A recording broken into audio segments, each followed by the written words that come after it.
Estamos de volta e eu recebo aqui no nosso estúdio hoje o presidente da Comissão de Agricultura, Pecuária, Abastecimento e Desenvolvimento Rural da Câmara dos Deputados, o deputado Tião Medeiros. Ele que já foi 2 vezes deputado estadual pelo estado do Paraná e foi diretor dos portos em Paranaguá.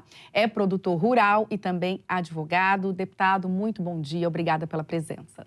Bom dia, eu que agradeço poder falar contigo e com quem nos acompanha. Perfeito, deputado. Acho que a gente pode começar falando já, né, deputado, um pouquinho sobre a expectativa para o setor nesse ano de 2023 no âmbito da política. Quais são aí os principais desafios? Olha, o desafio é muito grande porque nós tratamos de temas bastante caros ao produtor rural brasileiro. A comissão tem pautas relevantes como a questão da política de créditos. A gente sabe o quanto é importante aumentar e colocar juros acessíveis, dinheiro acessível para que o produtor possa, primeiro, ampliar suas áreas, fazer os seus custeios, investimentos em novas tecnologias, máquinas. Isso tudo só acontece quando há recurso acessível. Também a gente tem desafios na área ambiental, as mudanças na legislação ambiental. Isso precisa ser feito de maneira urgente. Nós ampliamos agora o prazo do CAR, o Cadastro Ambiental Rural, uma medida muito relevante. Também o PRA, o Programa de Regularização Ambiental, alongando o prazo para aquele produtor que não teve oportunidade de fazer, que o faça agora dentro da lei. Também tem desafios na parte de regularização fundiária, na parte de demarcações de terras. Então a comissão vai enfrentar uma enormidade de temas e temas bastante relevantes ao produtor. Um outro tema também é titularizar o produtor, né?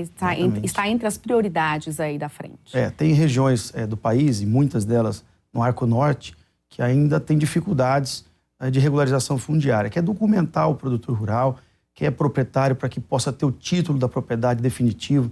Isso dá a ele a oportunidade de ter acesso a créditos, de fazer financiamentos, empréstimos, e documentar a sua propriedade. Enquanto a gente não tem regularização, você vive um ambiente de incertezas, de disputas, de possibilidade de grilagens, enfim.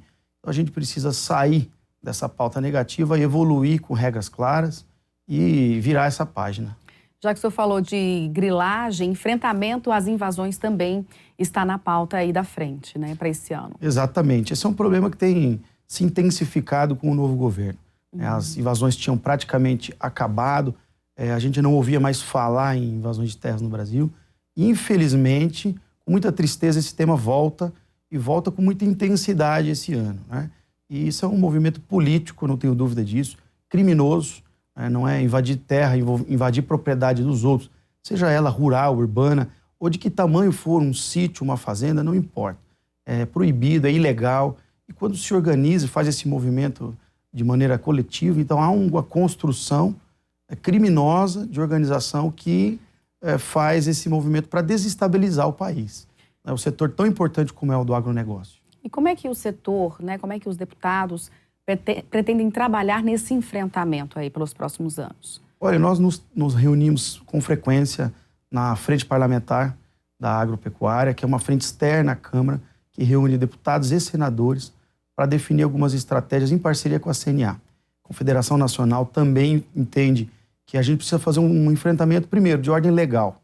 Como a atividade é uma atividade criminosa, justiça que precisa ser definida, ou que ser determinada prisão, ou interdito proibitório, precisa fazer esse enfrentamento. Então, há um ajuizamento de uma série de ações, de medidas de ordem legal, para que a justiça possa parar, fazer esse enfrentamento. E também na exata medida em que a gente faz a mudança da legislação, endurecendo aquele que faz o enfrentamento, aquele que faz a invasão, não pode ser assentado.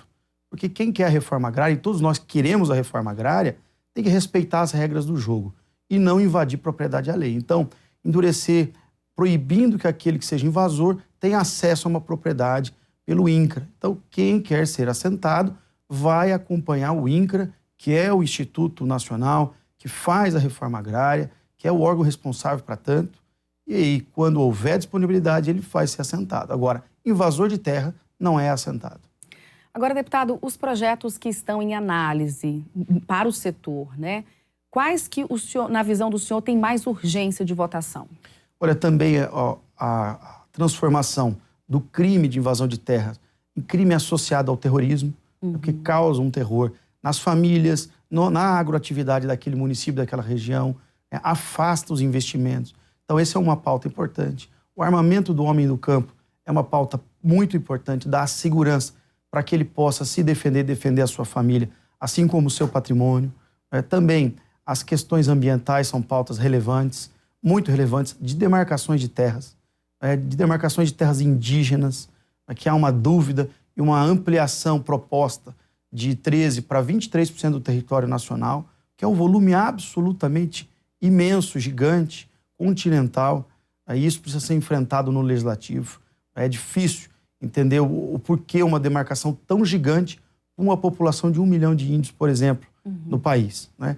Só a título de comparação, para quem nos acompanha, o estado que eu venho, o Paraná, é um estado que tem 2,5% do território nacional. Apenas 12 milhões de habitantes, 2,5% do território nacional e responsável por praticamente 20% da produção de grãos no Brasil. Então, você veja que os índios, a população indígena, que é importante que seja respeitada, em 1 milhão de índios no Brasil já tem 10 ou quase, aliás, 13% do território nacional. Querem chegar a 10% a mais, alcançando 23%. Então é uma proposta descabida que compromete o futuro do agronegócio brasileiro. Agora a gente tem visto no noticiário esses acordos que o Brasil tem buscado fazer com a China. Qual que é o impacto desses acordos para o setor rural? Olha, aqueles que buscam o financiamento, recursos do fundo e dos bancos chineses são bem-vindos, porque, como eu disse ainda há pouco, a política necessidade por créditos subsidiados ela é muito importante, é extremamente relevante. Na medida que a agroatividade cresce, ela demanda também mais recursos. Então, o dinheiro é sempre importante. Mas há outros temas que foram tratados na China que não têm relevância ou, aliás, causam um problema para a agroatividade brasileira, como, por exemplo, a desvinculação do dólar na relação comercial Brasil-China e a conversão direta em yuan, que é a moeda chinesa. Uma grande falácia, um grande absurdo, uma vez que as commodities são todas mundialmente dolarizadas, os insumos também, né? E, claro, o preço da soja, por exemplo, ele é tratado em bolsa. Todas as traders, os comerciantes mundiais aí, têm a referência do preço Chicago. É Chicago menos o frete. Esse é o prêmio, esse é o preço que se paga na porteira, né, dos portos brasileiros. Então não vai criar uma nova relação, isso é uma ilusão, isso cria insegurança, instabilidade, derruba os preços, é tudo o que a gente não precisa. Vamos falar de reforma tributária. Esse projeto também tem incomodado, a gente pode dizer, não tem sido visto com bons olhos pelo setor do agronegócio. Por quê, deputado? Porque ainda não há clareza, não há transparência em deixar claro, absolutamente claro, que o agronegócio não vai ser penalizado, que o agronegócio não vai ser aquele que vai sustentar o subsídio de outros setores, de outros segmentos da sociedade. Isso não vai ser permitido. A bancada está extremamente unida, no sentido de que, quando houver a absoluta certeza de que o setor não será penalizado, aí sim a gente pode votar. Mas hoje não há.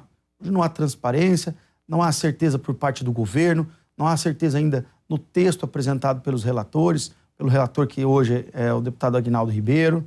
Nós ouvimos também as outras propostas, como a proposta do senador Oriovisto, ainda estão muito verdes, não estão maduras suficientes para que sejam colocadas em votação. E o que é combinado entre nós, do agronegócio, que enquanto a gente não tiver essa segurança, essa tranquilidade, nós não vamos votar. Mas por que os parlamentares veem esse projeto como algo que traz insegurança para o setor? De que forma que ele seria impactado? Você veja que o governo e a política, ela vive de gestos. E o ministro da Fazenda, o ministro Haddad, já sinalizou e disse por várias vezes que o setor do agro ele é muito pouco tributado ou pouco taxado. O que quer dizer? Ele acaba de deixar claro e dar sinais de que ele vai sobretaxar o agro, de que ele vai aumentar impostos para a agroatividade. E o impacto é direto.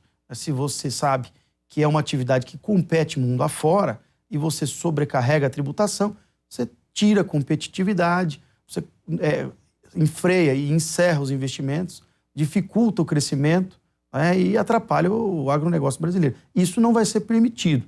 Quem é deputado da base do agronegócio, quem é senador da base do agronegócio, sabe o quanto é estratégico para o país, não vai permitir que esse governo penalize o setor em detrimento da sociedade.